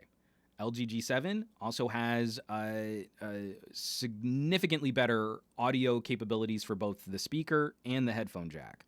The LG G7 has proper rated water resistance, and there is a drop rating for this phone, but I don't believe any drop rating on a glass back device. But LG is making the claim that they've done the drop testing, that this is a gadget that will better survive drops, shocks, and falls. And then we also have wireless charging. So the OnePlus 6 charges faster, but if you have wireless charging pads like I do, you just put this down on your table and it trickle charges, it charges slower, and the phone doesn't get as hot. Well, actually, the OnePlus 6 doesn't get hot with the dash charging. The dash charging is really good for fast charging. So, with all of the differences, if you look at my camera reviews, you'll also see significantly different performance between the glass lens element on the LG G7 versus the larger camera sensors, but with a lower quality lens on the OnePlus 6. Then you get into some really silly issues too, like the LG G7 does a better job with things like USB connection support, where you have to have an advanced setting to toggle some USB storage, but then other things have been really flaky on the OnePlus 6 for that kind of connectivity. The G7 has definitely been better supporting there. The camera features on the G7 are better fleshed out for manual modes, but the OnePlus 6 has UHD video at 60 frames per second and much better slow motion than what the G7 can achieve. But ultimately, when we get down to brass tacks, you are getting more stuff for that higher price tag with the G7. Ultimately, you are getting the better screen, you are getting the better audio, you are getting the overall better camera. That's the kind of stuff that goes into that designation. We should expect that when I can get this much phone for $500 in the OnePlus 6, that we should be pushing into the luxury features on the more expensive devices. It's kind of like having a really hot rod car, you know? Like, you could have an amazing suspension, great brakes, and a phenomenal engine, but then not really enjoy driving it, you know? Like, maybe it slows the car down to have really plush, comfortable seats and a high-end sound system and crazy great amenities and techie features in a luxury sedan. But that's also a viable option, and there's a reason why that costs more. Some of that cost is badging and branding and labeling. The label on the side of a product can radically change the price of that product, but that's what we should expect. It's not that the core features of using an Android phone. I have a screen, a processor, RAM, and storage with a battery. That's the core now. The core should be very well satisfied at $500. But above that $500, we should expect to see the move from a Toyota to a Lexus, the move from a Volkswagen to an Audi, the move from a Honda to an Acura. That's where we're moving now. If that doesn't appeal to you, if you don't want to spend money on that stuff, that's fine. But that doesn't change the fact that you still have a really great Toyota, not a Lexus. That to me has now become that dividing line, that line in the sand. This exists in the middle of the pricing tier. The OnePlus 6 is not a premium flagship product. It doesn't take anything away from the OnePlus 6. You can say this at the same time as saying this is an amazing accomplishment for the manufacturer to purposely build a device at $500 that ticks all of these boxes. But we have one major issue now when we look at the OnePlus 6 versus phones like the Galaxy S9 and the LG G7 and the iPhones is what self-respecting geek pays full retail for their electronics? If you just go to Samsung.com and you buy a Galaxy S9 outright, or you go to OnePlus.com, or I don't even know if it's OnePlus.com. If you go to OnePlus and you buy a OnePlus outright, you'll save around $200. LG G7, you'll save around $230 if you buy a OnePlus 6 full retail instead of buying an LG G7. But for all the people complaining about the LG G7, when it launched on T-Mobile in the United States, it launched with a BOGO. So you could buy two of these for the price of one. So, I'm bad at math, but if I divide $750 by two, that's a better deal than a OnePlus 6, or especially if you have to buy multiple phones for members of your house. That's the game. The OnePlus 6 is not going to have any carrier backing. It's not going to have any crazy great specials or deals. And we can also expect that it's not going to find the same price cuts as a number of other players. We expect an LG to fall in price after a couple weeks, maybe even, definitely after a couple months, but maybe even after a couple weeks. We expect an HTC to face some price cuts when they don't sell as quickly as a Galaxy. And even the Galaxy S9 is already a lot cheaper than when it was fresh at launch. The OnePlus 6 is not going to find those same kinds of price breaks, those same kinds of deals. So if you're buying, so that's where the OnePlus 6 really, really wins its case. You have to buy right at launch. You have to be that kind of person. You have to want to buy right at launch, and you have to be okay paying full retail. And then the OnePlus 6 is the best buy on the planet. This is one of the best solutions if you fit those two criteria that you can pick up today. That price-performance ratio is insane. But if you do any savvy shopping, then the OnePlus 6 becomes there's a much more competitive market against the OnePlus 6, even with phones that have all of these other cushier car, features, luxury car features. So that's my breakdown. I know a lot of people disagree with me that I should be jumping through hoops to find some kind of special designation for phones like the OnePlus 6. And I just don't see that that's the case. When the OnePlus 6 has expandable storage, a higher resolution display, they can finally clean up those last few little camera issues that have been plaguing OnePlus consistently. They can improve their speaker playback. They can get back on track with offering up better headphone output like they used to. Those things matter to me. The surrounding ecosystem of the phone, not just the chipset performance, but everything that goes into that handset makes a big difference for me. And a lot of people are going to be rubbed the wrong way by this. But if I'm carrying two devices, I'm likely going to be carrying an LG and a Blackberry. The absolute best focused communications platform with the best multimedia content creation and consumption platform. And those two phones are going to be the phones in my pocket. Like, that's a no-brainer for me. So, short story, incredibly long. yet again. Thank you, Andrew. Thank you, Aditya, for tweeting in those questions.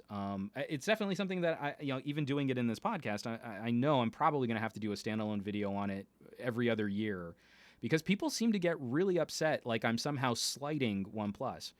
It's not that I'm slighting OnePlus. It's that I'm trying to be internally consistent. And I can't be internally consistent if every phone gets its own special designation. You know, like the iPhone 10 is the best iPhone, and the Galaxy is the best Galaxy, and the LG is the best LG, and the Blackberry is the best Blackberry, and the OnePlus is they're all flagships. They're all the best. They're all the neatest. And now you all don't have to feel bad. You shouldn't feel bad. So this is one of the main arguments I see. This is from Jonky. But one, flagship is not a tier. OP6 is OnePlus's flagship product. It may not be a high-end phone, but it surely is a flagship. It is the best phone on offer from a manufacturer that only makes one phone. So if I'm talking about the whole general landscape, I have to use language that stays consistent. We have entry level, we have mid-range, and then flagship has just kind of become a generic term that we throw out there for the premium, most expensive end of the market. So I have been trying to use the term premium, but then you have people saying premium mid-ranger. So again, that word doesn't help clear up the situation. There are so many of these designations and adjectives and faux tiers that we've created for companies like OnePlus and Honor. I think Honor fans can kind of fall into this. They're not nearly as aggressive as OnePlus fans, but you see some of the same comments there too. So flagship just became the generic catch-all for phone what costs more than $600, I guess.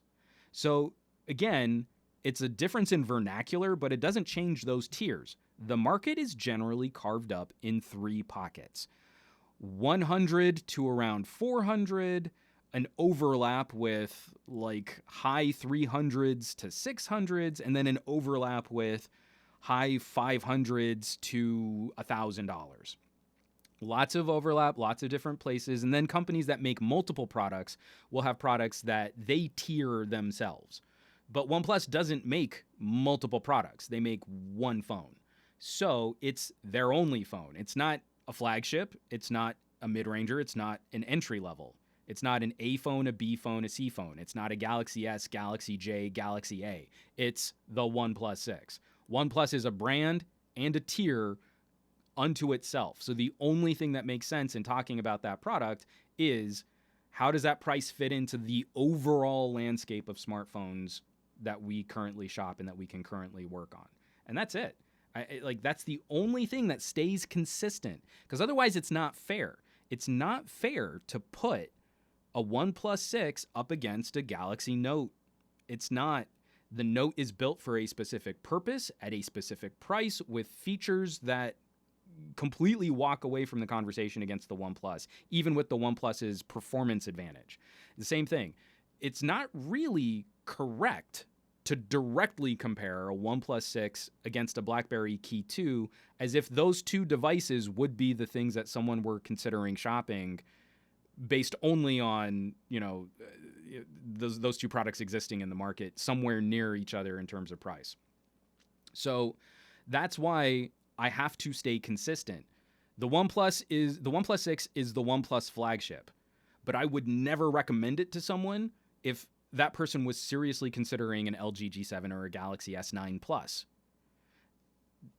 They're different experiences. So that's not flagship to flagship. That's not fair to OnePlus. But there are a bunch of people in my circles of family and friends. Like, I might be trying to push my mom into a OnePlus 6 for her next phone. She's really dragging her heels because she doesn't want to give up things like the removable battery on her Galaxy S5, but that phone is getting really long in the tooth. She doesn't want to spend $800 on a phone. But I also want her to have something that's simple, straightforward, smooth, is going to do what she wants it to do when she wants it to do it. And we're just going to have to take the hit on her having to relearn things that aren't Samsung software and using more just sort of general Google services and other apps that can fill in some of those gaps. But that might be the solution for her.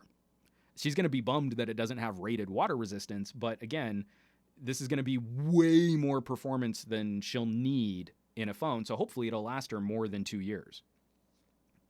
That's the right fit, right? That's where we can appropriately say we've got a set of criteria. You have needs. There are some pros and some cons, and there are compromises you're not willing to make. What is the right fit for you? Not what phone's the winner, what phone's the loser. I do not agree with that.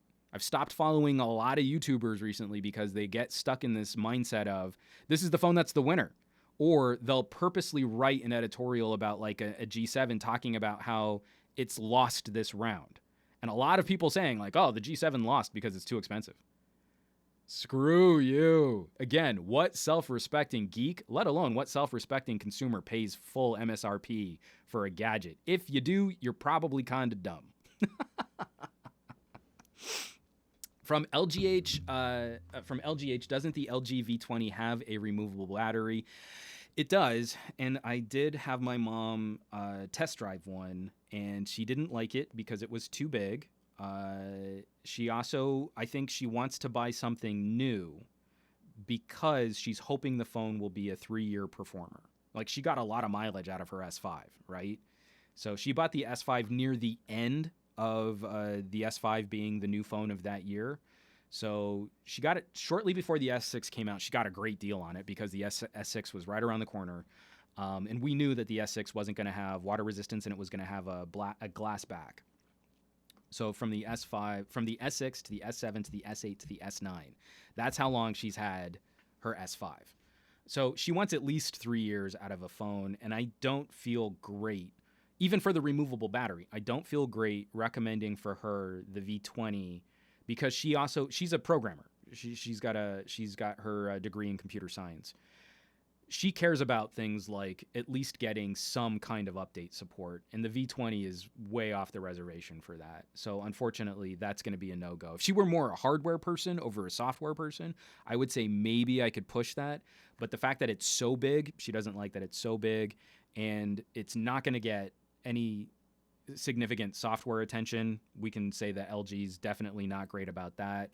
And she's not so into multimedia that the headphone jack or the camera features would be enough of a perk. So my dad just got a Pixel 2. Not just got, he's had one for a little while. And she was looking at that, and she likes the form factor of it, but she really doesn't like that it doesn't have a headphone jack. She doesn't want to go to Bluetooth headphones. And even my dad has been really grumpy about that. He was really upset, like, I go to the gym and I don't have my dongle and I can't use my favorite earbuds. This sucks. So we'll have to see. Some other options, I mean, we could look at, actually someone at Fat Produce just mentioned an XZ2 Compact. That might be on the list too. Sony's usually pretty good about software. This, again, super nitpicky.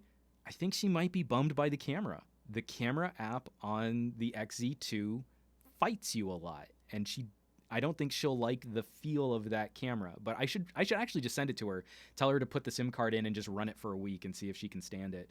But the other problem too is that the XZ, the XZ2 Compact might be fine for the fingerprint sensor. Never mind. I keep forgetting that that's changed from the XZ1 Compact.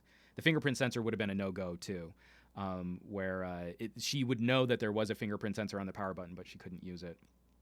So again, it's just like this is the kind of conversation we should be having, especially in our circles of family and friends. Not which phone is the winner, which phone is the loser, but that family member who's talking to you about what phone they want has a list.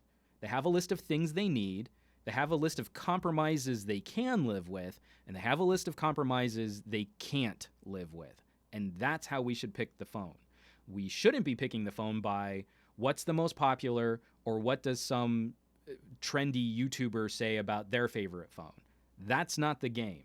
That's increasingly not the game, especially with so many amazing specialty devices coming out. We might get to the end of this discussion and my mom might end up with a Blackberry, right? You know, I don't know where this journey is going to take us. They're out traveling right now, so they don't want to mess with their phone at the moment. But when they get back, they're seriously considering moving over to Project Fi for their carrier. AT&T burned them pretty bad. They're traveling internationally, and They're on an older AT&T plan, but this wouldn't have changed the situation much, where when you travel on AT&T, it used to be you would pay $20 for 1 month of international data, and you'd get 1 gigabyte of data that you could use anywhere AT&T had contracts. But most of the major developed countries on the planet, you could use your 1 gig of data. That's still, in my opinion, highway robbery. Like, you're paying so much for AT&T service, they should be able to include at least 3G data anywhere in the world, but I digress. So we go to the AT&T store to hook up that on the plan again. My mom just wants to talk to a person. It was easier to get that done in person, and she had more confidence that they would be able to do that and not mess with her current plan. She didn't want to have to change plans. She didn't want to have to do anything funky. She just wanted to add the international travel bucket of data for $20. So they go, and that doesn't exist anymore. Now, the international travel bucket of 1 gigabyte of data is $60. $60.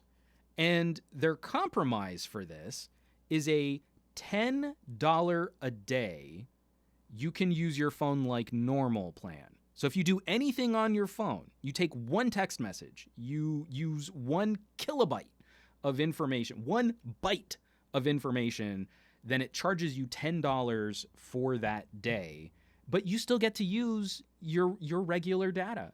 So it's $10 to unlock the data that you're already paying for to use your phone internationally. And they were going to be gone long enough that that bill would have been something like $250 to use their phones overseas. Again, anyone who's complaining, conservatives out there, if you want better competition, you've got to stop letting corporations like AT&T, Verizon, and Comcast write all the rules. This is what we're going to see more of. So I told her, I really wish that we had taken a look at this beforehand, because we could have just gotten you a pair of Project Fi Sims where unlimited data, international usage would have been $100 for you and Dad. And that's only if you used more than 6 gig of data while traveling. Which, I mean, they barely use, I think they each use less than 1 gig of data per month, which is why they're still on a tiered data plan through AT&T. They just haven't been motivated to switch over. Because it's like, well, you could have unlimited data, but you're still not really using it. But $100 for Project Fi is way cheaper than what they're currently paying for tiered data, and it would have had the perk of being international. You wouldn't have been able to make international phone calls, but who cares about that? With texts and stuff like that. So, and especially, I've had pretty good experiences using Project Fi Sims even in China. They were going to be in Europe. I think they would have been fine. So when they get back, I think it's time for them to leave AT&T, and that'll be the time when we switch my mom's phone, because you don't want to try and use an AT&T branded Galaxy S5 on Project Fi. So that's where we're going to make the move. But AT&T lost 2 long-term customers there by playing shenanigans with something that shouldn't have been this hard. And even if they don't go with Project Fi, they'll still likely go with T-Mobile. Again, just for they'll never have to worry about using how much data they use ever again, and the phone will work with at least 2G or 3G data almost anywhere in the world. So there you go. So that's the game, guys. I think it's time to wrap up this live stream because I made it to the 2-hour mark. From X Burke, the black or silver Blackberry Key 2. I'm going to say silver because I love the look of the Porsche design, and the Passport SE looks awesome, looks beautiful. From Renato Laporte, oh my God, tell them to buy a local SIM card that can be used in the whole of the EU. My dad, I think, is going to do that, but my mom has an AT&T branded Galaxy S5, and the process of getting that unlocked was also enough of a roadblock for her to just activate the plan. $20, like I said, $20 would have been, I think, an outrageous price to use a phone overseas with only 1 gig of data, but it would have been less of a headache than unlocking the phone so they could use a different SIM card in her phone and then have to change her phone number and jump through all of those hoops. But $60 pushed them over the edge, and they're saying goodbye to AT&T. So that's too bad. It makes me sad because there was a while I was really tight with AT&T PR, and I thought that they were making some really positive moves towards trying to compete against Verizon in a savvier way. And it looks like the current regime at AT&T is backslid on all of that. And now it's just, well, we might as well just gouge, especially with T-Mobile and Sprint merging. We might as well just try and fleece our customers for as much as we possibly can. It's terrible. I thought that they were working towards so much more progress, and now it's all a joke. So, folks, I really want to thank you for tuning into this live stream. Again, that housekeeping, the OnePlus 6 camera review is live on my Patreon. You can definitely check that out. I'm going to be adding to that list shortly with Blackberry Key 2 coverage, some more follow-ups there. Be on the lookout for my appearance on Fox 11 tomorrow around 8:45 in the morning. I'm going to be on the local Fox affiliate talking about smartphone cameras, improving your photography, using those manual modes on your cameras, and some great photo samples that you can check out, some great tips and tricks. Been working with their segment producer, Shaka Armstrong. He's awesome. You can follow him around the web, too. He's just got some great tech commentary, and he's been doing their sort of in-house tech videos. So I'm always grateful when they call me in to do sort of a specialist video. And then, of course, Newegg Now this Thursday, we're going to be talking to Samsung about TVs. And I sold myself a Samsung TV while doing Newegg. There was a great price on a 4K QLED, and so I jumped on it, and I'm glad I did. It was a really great purchase. It fit in perfectly with how we were setting up our new living room. So definitely catch all that, all the news that's fit to live stream into video blog, some other content coming out shortly on the YouTube channel for everybody too, some public stuff. And then Geek Book Club is going to be sometime this week. I'll have Andrew put out on the Geek Book Club Twitter account. I'll have Andrew put out the final date when we finally agree on when we're going to when we finally agree on what we're going to when we're going to broadcast. But we're reading one of the most beautiful dystopian books I think I've ever read, Station 11. It's like the gorgeous, beautiful, gut-wrenching polar opposite to a book like The Road. So if you're not into your dystopian books being bleakly nihilistic, this is a book that's full of life, and it's vibrant, and it's still... I have to put the book down every chapter and just walk around thinking about what I've read because it's so freaking gorgeous. So that is definitely something that you'll want to check shortly. It'll be this week, maybe tomorrow, Wednesday, or Friday. I don't know yet, but we'll put it out there. So you also know where you can watch me every week. To start off our Tech Week right, the Monday morning Tech Chat show on the SGGQA podcast feed. I thank you so much for watching. Thank you so much for supporting, sharing my videos, because YouTube subscription doesn't work at all. So it's only through your efforts that I've been able to keep growing and keep building and keep supporting this channel. So I can't thank you enough. You know where you can find me around the rest of the internet, at SomeGadgetGuy, on the Facebooks, the Twitters, the Instagrams, all that other social media stuff. And I will catch you next week on the Monday Morning Tech Chat Show. Be well, have a fantastic week, and enjoy your technology.